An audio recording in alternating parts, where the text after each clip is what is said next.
90,700.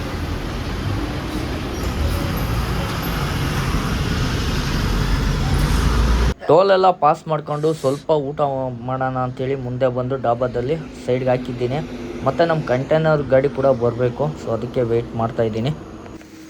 ಊಟ ಎಲ್ಲ ಮುಗಿಸ್ಕೊಂಡು ಆಚೆ ಬರೋ ಅಷ್ಟೊತ್ತಿಗೆ ನಮ್ಮ ಕಂಟೈನರ್ ಗಾಡಿ ಕೂಡ ಬಂದ್ಬಿಡ್ತು ಹತ್ರದಲ್ಲೇ.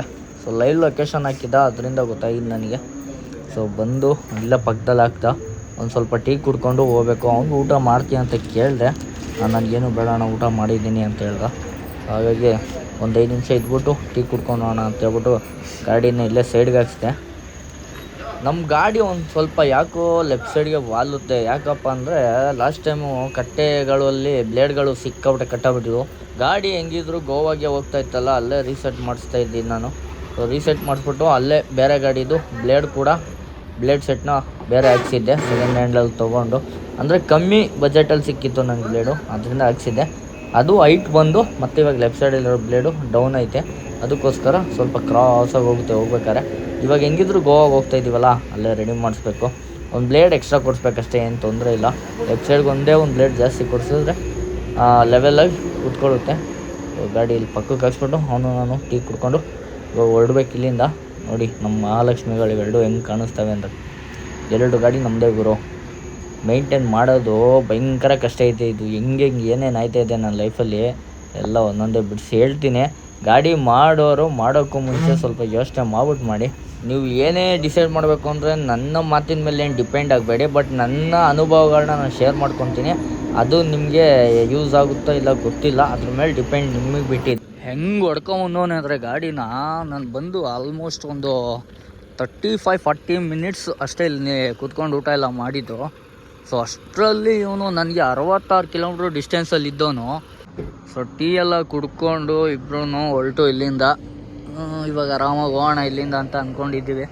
ಬೆಳಿಗ್ಗೆ 10 ಗಂಟೆ 11 ಗಂಟೆ ಆಗುತ್ತೆ ಗೋವಾ ರೀಚ್ ಆಗೋಷ್ಟೊಂದು ನಾನ್ ಸ್ಟಾಪ್ ಹೊಡಿದ್ರು. ಸೊ ಹೋಟ್ಲಲ್ಲಿ ಮಾತ್ರ ಸಖತ್ತಾಗಿತ್ತು, ಊಟ ಮಾಡಿಕೊಂಡು ಬಂದು ಹೋಗ್ಬೇಕು ಇವಾಗ. ಹಲೋ ಸ್ನೇಹಿತರೆ, ಗುಡ್ ಮಾರ್ನಿಂಗ್ ಎಲ್ರಿಗೂ. Good morning. ರಾತ್ರಿ ಬಂದು ಸಿಕ್ಕಾಬಿಟ್ಟೆ ನಿದ್ದೆ ಬಂದ್ಬಿಡ್ತು. ಯಾಕಂದರೆ ಊಟ ಸರಿಗೆ ಮಾಡಿದ್ವಲ್ಲ ಡಾಬಾದಲ್ಲಿ, ಅದಕ್ಕೆ ಸಿಕ್ಕಾಬಿಟ್ಟೆ ನಿದ್ದೆ ಬಂದ್ಬಿಡ್ತು. ಬಂದು ಮುಂದ್ಗಡೆ ಸೈಡ್ಗೆ ಹಾಕ್ಕೊಂಡು ಮಲಗಿದ್ದು. ಏನಿಲ್ಲ, ಡಾಬಾಯಿಂದ ಆಲ್ಮೋಸ್ಟ್ ಒಂದು ಚೂರು ಅಂದರೆ ಒಂದು 30-40 ಕಿಲೋಮೀಟ್ರ್ ಮುಂದಕ್ಕೆ ಬಂದ್ವೇನೋ ಅಷ್ಟೇ. ಅದಾದಮೇಲೆ ಸರಿಗೆ ನಿದ್ದೆ ಬಂದು ಇಲ್ಲೇ ದಾವಣಗೆರೆ ಬೈಪಾಸಿಂದ ಒಂದು ಸ್ವಲ್ಪ ಮುಂದೆ ಬಂದು ಸೈಡ್ಗೆ ಹಾಕೊಂಡು ಮಲಗಿದ್ದು. ಇವಾಗ ಹೊರಟಿದ್ದೀವಿ 2 ಗಾಡಿನೂ. ಬನ್ನಿ ಹೋಗೋಣ.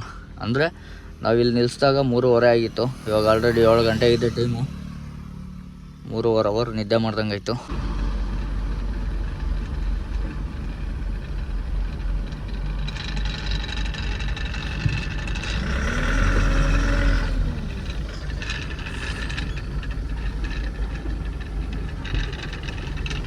Welcome to Hubli outer ring road bypass ಹತ್ರ ಇದ್ದೀವಿ.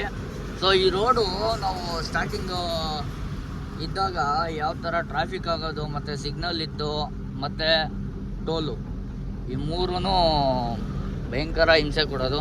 ಅದಾದಮೇಲೆ ಇವಾಗ ಇಲ್ಲಿಂದನೇ ತೊಗೊತಾ ಇದ್ದಾರೆ ಫ್ಲೈಓವರು. ಸೊ ಇದು ಫ್ಲೈಓವರ್ ಆದಮೇಲೆ ನಮಗೆ ಏನು ಟ್ರಾಫಿಕ್ ಏನು ಅಷ್ಟು ಸಮಸ್ಯೆಗಳು ಕಾಣಲ್ಲ, ನಮಗೆ ಫುಲ್ಲು ಫ್ರೀ ಆಯ್ತದೆ. ಇವಾಗ ನೋಡಿ ಇದೆಲ್ಲ ಕಂಪ್ಲೀಟ್ ಆಗ್ಬಿಡ್ತು ಅಂದರೆ ನಾವೆಲ್ಲ ಫ್ಲೈಓವರ್ ಮೇಲೆ ಹೋಗಬೇಕು. ತುಂಬ ಕಮ್ಮಿ ಈ ರೋಡಲ್ಲಿ ಓಡಾಡೋದು ಅವಾಗ ಗಾಡಿಗಳು. ಯಾಕೆ ಅಂದರೆ ಹುಬ್ಳಿಗೆ ಏನು ಓಡಾಡ್ತಾ ಇರ್ತಾರೆ ಜನಗಳು, ಅವ್ರು ಮಾತ್ರ ಇದನ್ನು ಯೂಸ್ ಮಾಡ್ಕೊತಾರೆ. ಇನ್ನು ಮುಂದೆ ಹೋಗೋರೆಲ್ಲ ಫ್ಲೈಓವರ್ ತೊಗೊಂಡೇ ಹೋಗೋದು. ಟೋಲು ಎಲ್ಲಿ ಮಾಡ್ತಾರೆ ಅನ್ನೋದು ನಮಗೆ ಇವಾಗ ಪ್ರಶ್ನೆಗೆ ಉಳ್ಕೊಂಡೈತೆ. ಸೊ ಅದೇ ಟೋಲ್ ಇರುತ್ತಾ ಇಲ್ಲ ಬೇರೆ ಏನಾರು ಚೇಂಜ್ ಮಾಡ್ತಾರೋ ಗೊತ್ತಿಲ್ಲ. ನೋಡೋಣ ಗಾದಿ. ನೋಡಿ ಹೆಂಗಾಗಿದೆ ಕನ್ಸ್ಟ್ರಕ್ಷನ್ ಇಲ್ಲಿವರೆಗೂ ಬಂದಿದೆ ಅಂತ.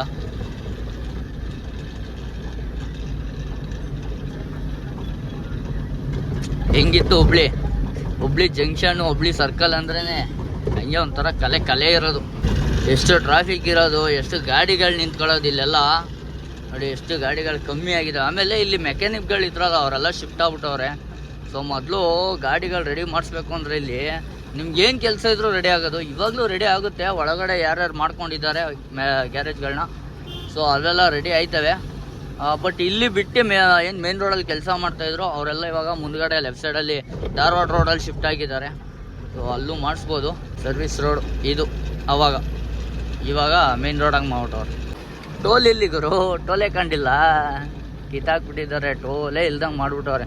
ನಮಗೆ ಗುರ್ತೇ ಸಿಗಲ್ಲ. ಮೊದಲು ಇಲ್ಲಿ ಟೋಲ್ ಇತ್ತು ಅನ್ನೋದೇ ಗೊತ್ತಾಗ್ಬಾರ್ದು, ಆ ಲೆವೆಲಿಗೆ ಮಡಿಕ್ಬಿಟ್ಟವ್ರೆ.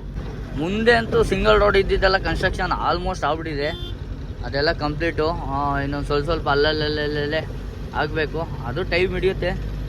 ಎರಡು ಕಂಪ್ಲೀಟ್ ಆಗ್ಬಿಟ್ರೆ ಫುಲ್ಲು ಹಿಂಗೆ ರಾಕೆಟ್ ಹೋದಂಗೆ ಹೋಗ್ಬಿಡ್ಬೋದು.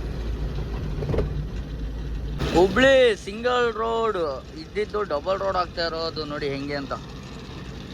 ಸಿಂಗಲ್ ರೋಡು ಹೆಂಗಿತ್ತು, ಗಾಡಿ ಆ ಕಡೆ ಈ ಕಡೆ ಆಪೋಸಿಟಲ್ಲಿ ಒಂದು ಗಾಡಿ ಬಂದರೆ ಈ ಕಡೆಯಿಂದ ಒಂದು ಗಾಡಿ ಅಷ್ಟೇ ಪಾಸ್ ಆಗೈತಿತ್ತು. ಅದು ಬಿಟ್ಟರೆ ಚಿಕ್ಕ ಪುಟ್ಟ ಟೂ ವೀಲರ್ಗಳು ಪಾಸ್ ಆಗ್ಬೋದಾಯಿತು. ಬಟ್ ಈಗ ಚೇಂಜ್ ಆಗಿದೆ.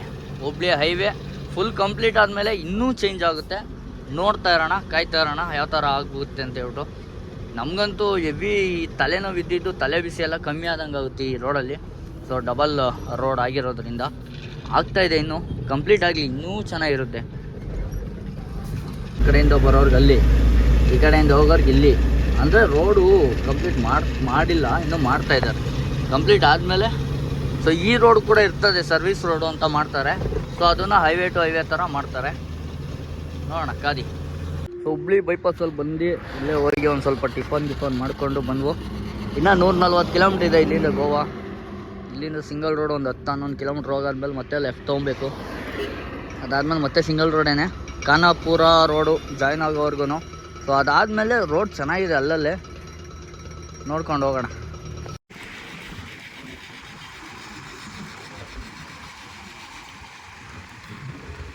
ರೈಟ್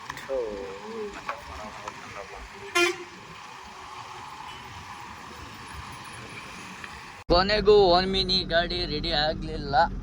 ಟೂಲ್ಸ್ ನಾವು ವಾಪಸ್ ಇಸ್ಕೊಂಡು ಸೊ ಹೊಲ್ಟು ಬರ್ತಾಯಿದ್ದೀವಿ. ನಾವು ಗೋವಾ ಕಡೆ ಪಯಣ ಬೆಳೆಸಿದ್ದೀವಿ.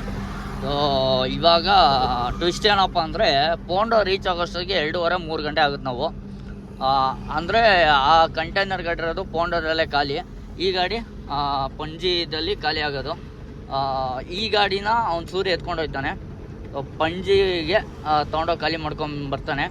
ನಾನು ಆ ಗಾಡಿ ಎತ್ಕೊಂಡು ಪೋಂಡ ಖಾಲಿ ಮಾಡಿಕೊಂಡು ಸರ್ವಿಸ್ ಇದೆ, ಅದರದ್ದು ಸರ್ವಿಸ್ ಮಾಡಿಸ್ಬೇಕು. ಸೊ ಹಾಗಾಗಿ ಆ ಗಾಡಿ ನಾನು ಇಸ್ಕೊಂಡು ಈ ಗಾಡಿನ ಅವನಿಗೆ ಕೊಡ್ತಾಯಿದ್ದೀನಿ.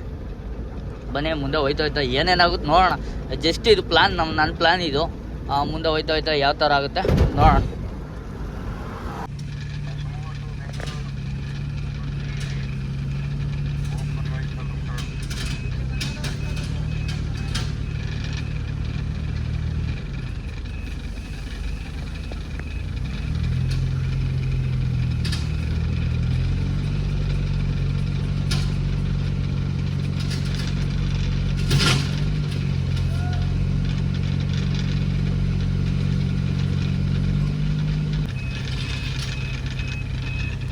ಏನೋ ಸೂರ್ಯ ಏನೋ ಮಾಡಕ್ಕೆ ಹೋಯ್ತವನಲ್ಲೋ,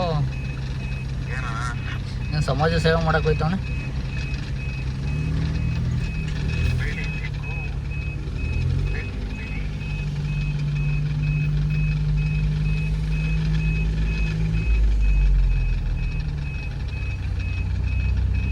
ತಳ್ಳಕ್ ಹೋಗಿದ್ದ ಬ್ಯಾಟ್ರಿ ಖಾಲಿ ಆಗೈತಾ? ಮತ್ತೆ ಸ್ಟಾರ್ಟ್ ಮಾಡ್ಬಿಟ್ಟು ಏನು ಮಾಡ್ತಾವ್ರು ಇವರು?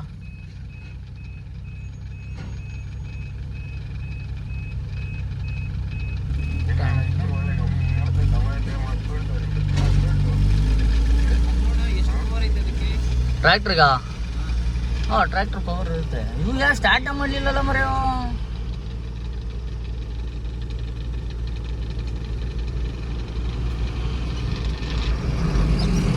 ಇನ್ನಲ್ಲಿ ಗೋವಾ ಬಾರ್ಡ್ರೆಲ್ಲ ಕ್ರಾಸ್ ಮಾಡ್ಕೊಂಡು ಬಂದ್ಬಿಟ್ವು. ಆ ಬಾರ್ಡ್ರು ಪಾಸ್ ಮಾಡೋ ಬರದಲ್ಲಿ ಹೊಸ್ದಾಗಿ ಇವಾಗ ಮಾಡಿರೋ ಬಾರ್ಡ್ರು ತೋರಿಸೋದೇ ಮರ್ತೋದೆ.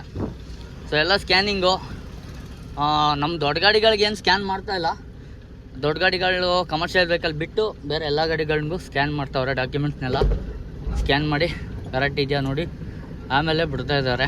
ಸೊ ನಮ್ಮ ಕಂಟೈನರ್ನ ಮುಂದೆ ಹೋಗ್ಬಿಡು ನಿಲ್ಲಿಸ್ಬೇಡ ಅಂತೇಳಿ ಮುಂದೆ ಕಳಿಸೋ ಬರದಲ್ಲಿ ನಾನು ವೀಡಿಯೋ ಮಾಡೋದು ಮರ್ತೋಗ್ಬಿಟ್ಟೆ.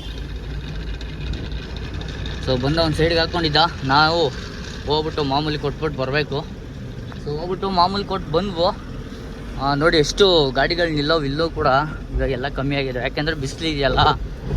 ಈ ಎಕ್ಸಾಕ್ಟ್ ಟೈಮಿಂಗ್ ಏನು ಅಂದರೆ ಸಾಯಂಕಾಲ 6 ಗಂಟೆ, ಅಂದರೆ 5ರಿಂದ 6 ಗಂಟೆ ಸ್ಟಾರ್ಟು ಗಾಡಿಗಳು ಬಂದು ನಿಲ್ಲೋದಕ್ಕೆ ಸ್ಟಾರ್ಟ್ ಮಾಡ್ತವೆ. ಸೊ ಬೆಳಿಗ್ಗೆ ಟೈಮು ಅಷ್ಟೇ 4 ಗಂಟೆಯಿಂದ 6, 7, 8 ಗಂಟೆವರೆಗೂ ಗಾಡಿಗಳು ಬರ್ತಾ ಇರ್ತವೆ ಇಲ್ಲಿ ಜಾಮು. ಯಾಕೆಂದರೆ ತಂಪೊತ್ತಲ್ಲಿ ಗಾಡಿ ಓಡಿಸೋದು ಆಲ್ಮೋಸ್ಟ್ ಎಲ್ಲ ಡ್ರೈವರ್ಗೂ ಗೊತ್ತು. ಅದಕ್ಕೆ ಆಲ್ಮೋಸ್ಟ್ ಇಲ್ಲಿ ಬಂದು ನಿಲ್ಲಿಸ್ತಾರೆ.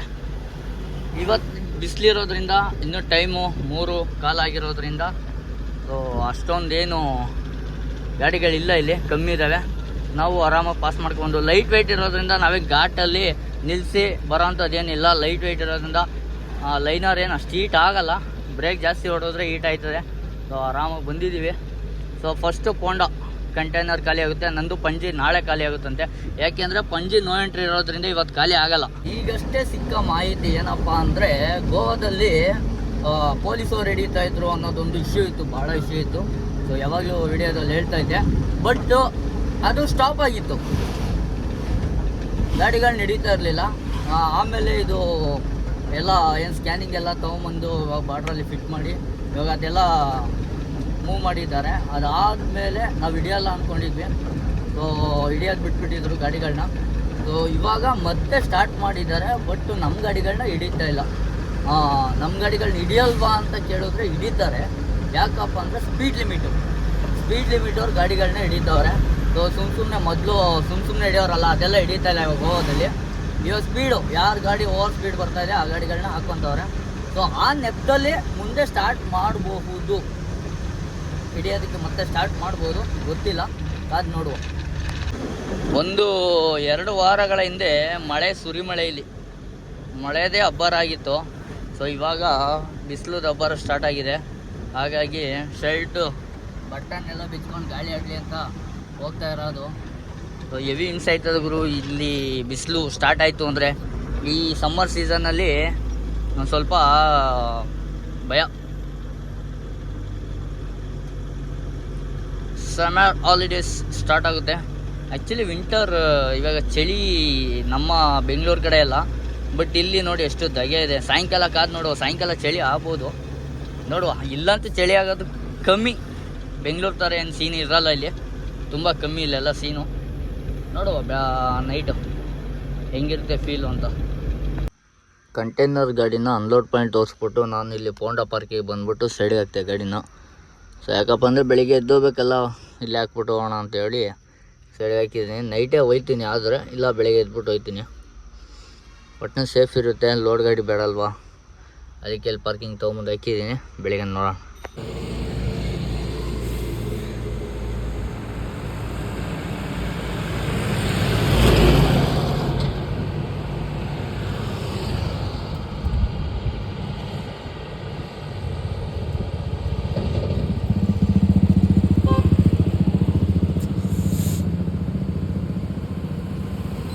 ಹಲೋ ಸ್ನೇಹಿತರೆ, ಗುಡ್ ಮಾರ್ನಿಂಗ್ ಎಲ್ರಿಗೂ.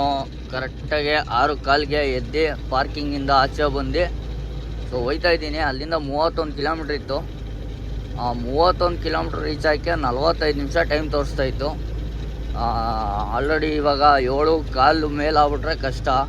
ಸೊ ಆದಷ್ಟು ಬೇಗ ನಾನು ರೀಚ್ ಆಗಬೇಕು. ನೈಟೇ ರೀಚ್ ಆಗಬೇಕಾಯ್ತು. ನಾನು ಬೆಳಗ್ಗೆ ಹೋಗೋಣ ಅಂದ್ಕೊಂಡು ಬಂದೆ, ಬಟ್ ಇಲ್ಲಿ ಲೇಟ್ ಆಯಿತು. ನೋಡೋಣ ಅಲ್ಲೇನು ಬಿಡ್ತಾರೆ ಏನು ಗೊತ್ತಿಲ್ಲ, ನೋಡ್ಕೊಂಡು ಹೋಗೋಣ. ಬೆಳಿಗ್ಗೆ ನೋಡಿ ಹೆಂಗಿದೆ ವೆದರ್ ಗೋವಾದಲ್ಲಿ. ಬೆಳಿಗ್ಗೆ ಒಂದೇ ಒಂದು 8-9 ಗಂಟೆವರೆಗೂ ಅಷ್ಟೇ ವೆದರ್ ಹಿಂಗಿರುತ್ತೆ, ಕೋಲ್ಡು. ಅದಾದಮೇಲೆ ಬಿಸಿಲು ಒಂದ್ಸತಿ ಬಂತು ಅಂದರೆ ರಾತ್ರಿ ಮಲಗೋವರೆಗೂ ಸೆಕೆ ಅಂದರೆ ಸೆಕೆ ಇರುತ್ತೆ ಇದರಲ್ಲಿ. ಬೆಳಿಗ್ಗೆ ಬಂದೆ, ಇದು ಎಲ್ಲ ಫುಲ್ ಪೇ ಪಾರ್ಕಿಂಗ್ ಅಂತೆ. ಗಾಡಿ ನಾನು ಕನ್ಸ್ಟ್ರಕ್ಷನ್ ಆಯ್ತಾರೋ ಬಿಲ್ಡಿಂಗ್ ಮುಂದೆನೇ ಗಾಡಿ ಹಾಕಿದೆ, ತೊಗೊಂಡೋಗಿ ಅಲ್ಲಿ ಸೈಡ್ಗೆ ಹಾಕ್ಸಿದ್ರು ಇವರು. ಇವಾಗ ಬಂದ್ಬಿಟ್ಟು ಪೇ ಮಾಡು ಪಾರ್ಕಿಂಗ್ ಅಂತ ಹಿಡ್ಕೊಂಡವ್ರೆ. ಪಾರ್ಟಿ ಹತ್ರ ಮಾತಾಡೋಕೆ ಕೇಳಿದ್ದೀನಿ, ಅದೇನು ಪಾರ್ಟಿ ಏನು ಮಾತಾಡ್ತಾರೆ ನೋಡೋಣ. ಗಾಡಿ ಹೋಗಕ್ಕೆ ಬಿಡ್ತಾಯಿಲ್ಲ. ಅಯ್ಯೋ ಎಲ್ಲಿ ಒಂದು 7:45 8 ಗಂಟೆಗೆ 7:15 ಬಂದಿದ್ದು ನಾ ಇಲ್ಲಿ. ಇಸ್ಕಾ वही है हाँ अंदर मत लो, उसके पास पैसा लूंगा बाद में अंदर लूंगा। उसका पास बात करो, हाँ गाड़ी के अंदर मत लो। उसका पास बात करो, बाद में आप क्या बोलेगा वो क्या बोलेगा बाद में। नहीं बात करता हूँ, बाद में ना, बाद में पैसा पे नहीं करेगा तो बाद में लफड़ा होएगा। ये पे पार्किंग, ये फ्री नहीं है। फ्री नहीं तो मैं कंस्ट्रक्शन के लिए आया गाड़ी। ये हमको वो नहीं हाँ लगता वो है। उसके पास बात करो, वो गाड़ी इधर वो आप start बंद इधर करो। डालने के लिए वो बोला, उसके साथ बात करो आप क्या start करते बंद हो? करो। हाँ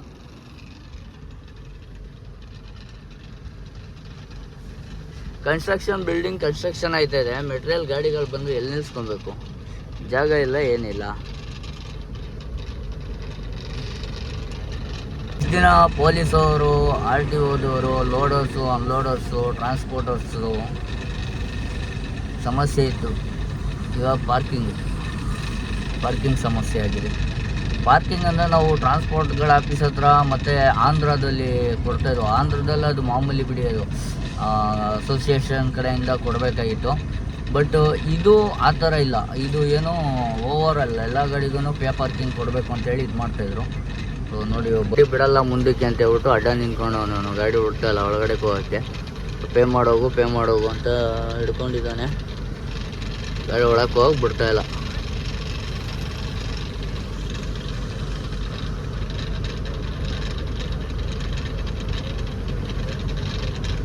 ಅಡಿ ಒಬ್ಬ ಇದ್ದವ್ರು ಆಲ್ರೆಡಿ 3 ಜನ ಬಂದರು ಮಾತಾಡೋಕ್ಕೆ. ಮಾತಾಡ್ತೀನಿ ಕಂಪ್ನಿ ಹತ್ರ ಮಾತಾಡ್ತೀನಿ ಅಂತ ಹೇಳ್ತಾ ಇದ್ದಾನೆ.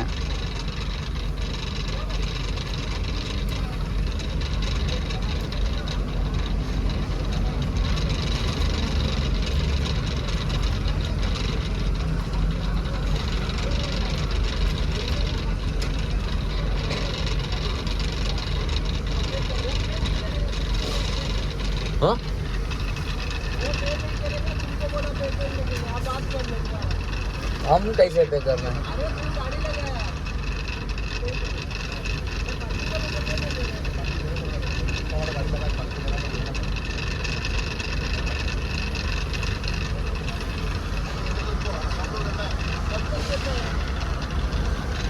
ಪಂಜೆ ಇದು ಕಂಪ್ನಿ ಕನ್ಸ್ಟ್ರಕ್ಷನ್ ಆಗ್ತಾರೋ ಬಿಲ್ಡಿಂಗು, ಇದು ಗೇಟು.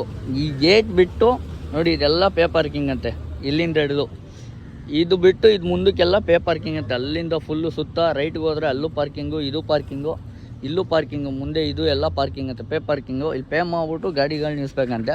ಸೊ ಕನ್ಸ್ಟ್ರಕ್ಷನ್ಗೆ ಬಿಲ್ಡಿಂಗಿಗೆ ಬಂದಿರೋ ಗಾಡಿ ಎಲ್ಲಿ ನಿಲ್ಲಿಸ್ಬೇಕು ನನಗೆ ಗೊತ್ತಾಯ್ತಿಲ್ಲ, ಎಲ್ಲಿ ನಿಲ್ಲಿಸ್ಬೇಕು ಅನ್ನೋದು ಅರ್ಥ ಆಯ್ತಾಯಿಲ್ಲ. ಇವಾಗ ನನಗೆ ಸೆಕ್ಯೂರಿಟಿ ಹೇಳಿದ ತಕ್ಷಣ ಅಲ್ಲಾಕಿದೆ ಗಾಡಿನ. ಇವಾಗ ಅಲ್ಲಿಂದ ಎತ್ತಿ ಪಕ್ಕಕ್ಕೆ ಹಾಕ್ಸಿದ್ರು ಆ ಕಡೆಗೆ, ಮತ್ತು ಅಲ್ಲಿಂದ ತೊಗೊಂಬಂದು ಇಲ್ಲಿ ಹಾಕ್ಸಿದ್ದೀನಿ. ಸೊ ಇವಾಗ ಇಲ್ಲಿ ಕಾಸು ಕೊಟ್ಬಿಟ್ಟು ಒಳಗಡೆ ಹೋಗುವಂಥವ್ರೆ, ಅಲ್ಲಿ ಕರೀತವ್ರು ಅನ್ಲೋಡಿಗೆ. ಇವರು ಅವ್ರೇನು ರೆಸ್ಪಾನ್ಸ್ ತಾಂತಾ ಇಲ್ಲ ಬಿಲ್ಡಿಂಗ್ ಅವರು. ಸೊ ಪಾರ್ಕಿಂಗ್ 50 ರೂಪಾಯಿ ಆದರೆ ನಾವು ಕೊಟ್ಟೋಗೋದಾಯಿತು, 300 ರೂಪಾಯಿ ಅಂತ ಪೇ ಪಾರ್ಕಿಂಗ್ ಇಲ್ಲಿ. ಸೊ ಇವರು ಮಾವನಬವರು ಬಂದು 2 ಸರಿ ಅಲ್ಲಿ ಇಲ್ಲಿ ಎಲ್ಲ ಹಾಕ್ಸಿ ಗಾಡಿಗಳನ್ನ, ಮತ್ತು ಇವಾಗ ಇಲ್ಲಿ ತೊಗೊಂಬಂದಿರೋದಕ್ಕೆ ಗಾಡಿ ಬಂದ್ ಮಾಡ್ಕೊಂಡು ನಿಂತವ್ರೆ. ಅಲ್ಲೊಂದು ಪಾರ್ಟಿ ಬರ್ತಾಯಿಲ್ಲ, ಸುಮ್ಮನೆ ಹೋಯ್ತಾನೆ. ಬೇಕು ಅಂದರೆ ಮಾಲು ಬೇಡ, ನನಗೆ ಮಾಲ್ ವಾಪಸ್ ತೊಗೊಂಡೋಗಂತವನೆ.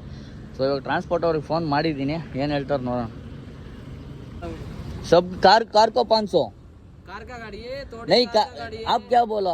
ये वीडियो किसको दिखा? ये हमारा ऑनलाइन हो, आपका नहीं मुश्किल नहीं होता। हाँ किसको मेरे को चाहिए ना, मेरा ट्रांसफर।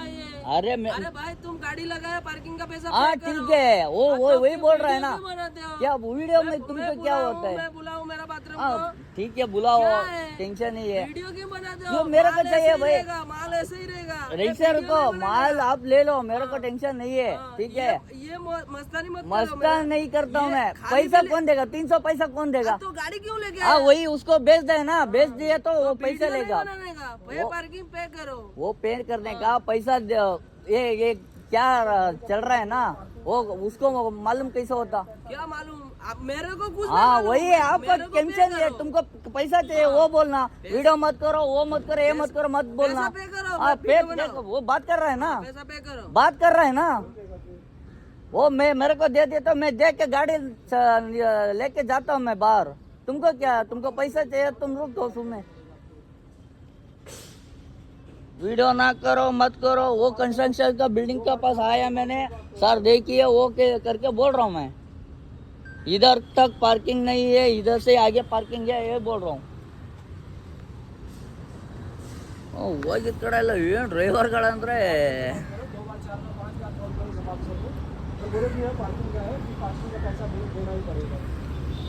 ಯಾರ್ಯಾರು ಮಾತಾಡಿ ಮಾಡ್ತೀನಿ ಅಂತೇಳಿ ಅವನು ಹೋಗಿದ್ದಾನೆ ಇವಾಗ. ಎಲ್ಲಿ ನೋಡಿ ಪಾರ್ಕಿಂಗ್ ಒಂದು ಇಲ್ಲೇ ಇದ್ದಾನೆ. ಅಂದರೆ ಅವ್ನು ಫೋನಲ್ಲಿ ಮಾತಾಡ್ತಾ ಇದ್ದಾನೆ. ಅಂದರೆ ಯಾರೋ ದೊಡ್ಡವ್ರ ಕಂಪ್ನಿ ಬಿಲ್ಡರ್ಸ್ ಇರ್ತಾರಲ್ಲ, ಇಂಜಿನಿಯರ್ಗಳು, ಅವ್ರ ಹತ್ರ ಫೋನ್ ಮಾಡಿಬಿಟ್ಟು ಹಿಂಗೆ ಮಾಡಬೇಕು ಕಟ್ಟಬೇಕು ಅಂತ ಕೇಳಿದ್ದಕ್ಕೆ ಸರಿ ಕಟ್ಟಿ ಎಷ್ಟಾಗುತ್ತೆ ಅಂದಕ್ಕೆ 100-150 ರೂಪಾಯಿ ಕ್ಲಿಯರ್ ಆಗುತ್ತೆ, ಇವಾಗ ಸುಮ್ಮನೆ ಮಾತಾಡ್ತವ್ರೆ ಅಂತ ಹೇಳ್ದ. ನೀವು ಪಾರ್ಕಿಂಗ್ ಒಂದು ಕೇಳಿಸ್ಕೊಂಡು ಸುಮ್ಮನೆ ನಿಂತವನು, ಏನು ಹೇಳ್ಬೇಕು ತಾನೆ, ಒಂದು 300 ರೂಪಾಯಿ ಕೇಳ್ತವನೆ. 150 ರೂಪಾಯಿ ಇಸ್ಕೊಂಡೋಗ್ಲಿ, ಏನು ಟೆನ್ಷನ್ ಇಲ್ಲ. 300 ರೂಪಾಯಿ ಕಮ್ಮಿ ಆಗಲ್ಲ ಅಂತೇಳಿ ನಿಂತ್ಕೊಂಡ್ಬಿಟ್ಟವನೆ ನನ್ನ ಹತ್ರ. ಅಲ್ಲಿ ಏನು ಮಾತಾಡ್ತಾನೆ ಇಲ್ಲ. ಸೊ ಇವಾಗ ಏನೋ ಅವ್ರು ಮಾತಾಡ್ಕೊಂಡು ಪೇ ಮಾಡ್ತೀನಿ ಅಂತ ಅವ್ನು ಹೇಳ್ಬಿಟ್ಟು ಹೋದ, ಗಾಡಿ ಬಿಡಿ ಅಂತ. ಸೊ ಇವರಿನ್ನೂ ಫಸ್ಟ್ ಪೇ ಮಾಡಿ ಆಮೇಲೆ ಬಿಡ್ತೀನಿ ಅಂತ ಹೇಳಿ ಇಟ್ಕೊಂಡವ್ರೆ. ನೋಡೋಣ ಏನೇನಾಗುತ್ತೆ ಅಂತ. ಅಲ್ಲ ಗುರು, ನಿಲ್ಸಿರೋದು ಮ್ಯಾಕ್ಸಿಮಮ್ 1 ಅವರ್, 9 ಗಂಟೆ 2 ನಿಮಿಷ. ಇವಾಗ 7 ಗಂಟೆ 15 ನಿಮಿಷಕ್ಕೇನೋ ಬಂದಿದ್ದು ನಾನು. 7:15ಕ್ಕೋ 7:30ಕ್ಕೇನೋ ಬಂದೆ ನಾನು ಇಲ್ಲಿಗೆ. 1.5 ಅವರ್ಗೆ 300 ರೂಪಾಯಿ ಅಂದರೆ ಅಲ್ಲಿಗೆ ಎಷ್ಟಾಯಿತು? 30 ನಿಮಿಷಕ್ಕೆ 100 ರೂಪಾಯಿ ಚಾರ್ಜಸ್ ಆಯಿತು. 30 ನಿಮಿಷಕ್ಕೆ 100 ರೂಪಾಯಿ ಅಂದರೆ ಎಷ್ಟು ದುಡಿಬೋದು ಇಲ್ಲಿ? ಎಷ್ಟಾರ ದುಡ್ಕೊಳ್ಳಿ, ಅದು ಏನು ಚಾರ್ಜಸ್ ಏನು ಲೆಕ್ಕ ಬೇಡವಾ, ಬೆಲೆ ಬೇಡವಾ ಅದಕ್ಕೆ? 24 ಅವರ್ಸ್ ನಿಲ್ಸಿದ್ರೇ ನಾವು ಅಷ್ಟು ಕೊಡೋಲ್ಲ. 80 ರೂಪಾಯಿ ಕೊಡ್ತೀವಿ ಸಾಯಿ ಪಾರ್ಕಿಂಗಲ್ಲಿ. ಇಲ್ಲಿ 300 ರೂಪಾಯಿ. ಅದಕ್ಕೆ ನಾನು ಕೊಡೋಲ್ಲ ಅಂದೆ. ಇವರು ಕಂಪ್ನಿ ಕಡೆಯಿಂದ ಏನೇನೋ ಮಾತಾಡಿ ಕ್ಲಿಯರ್ ಮಾಡ್ಕೊತವ್ರೆ. ಅದಲ್ಲದೆ ಬಾಡಿಗೆ, ನಾನು ಹೇಳಿದ ಬಾಡಿಗೆ ಬೇರೆ, ಅವ್ರು ಹಾಕಿರೋ ಬಾಡಿಗೆನೇ ಬೇರೆ. ಅದೆಲ್ಲ ಬೇರೆ ಸೀನ್ ಇದೆ, ಹೇಳ್ತೀನಿ ಬರ್ತಾರೆ ಇನ್ನೊಂದು ಸತಿ. ಇವಾಗ ನೋಡೋಣ, ಅನ್ಲೋಡ್ಗೆ ಹೋಗೋಣ ಇರಿ.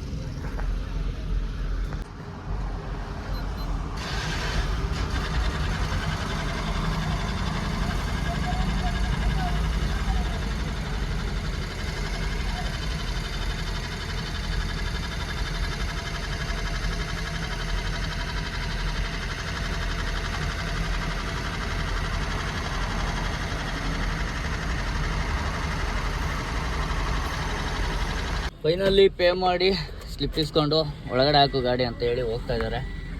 ಬನ್ನಿ ಒಳಗಡೆ ಹಾಕೋಣ.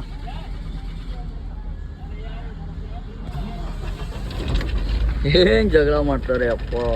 ಇನ್ನು ಕಂಪ್ನಿಯವ್ರಿಗಂತೂ ಹೊಸ ಬೆಲ್ಲಿಲ್ಲ ಅವನು. ಇವರು ಅಷ್ಟೇ, ಗಾಡಿಗಳು ಬಂದಮೇಲೆ ಕನ್ಸ್ಟ್ರಕ್ಷನ್ ಒಳಗಡೆ ತೊಗೊಬೇಕು ಗಾಡಿಗಳನ್ನ. ಇವರು ಆಚೆ ಗಾಡಿಗಳು ಹಾಕ್ಕೊಂಡು ಆಟಗಳು ಆಡ್ತಾರೆ. Unloading completed.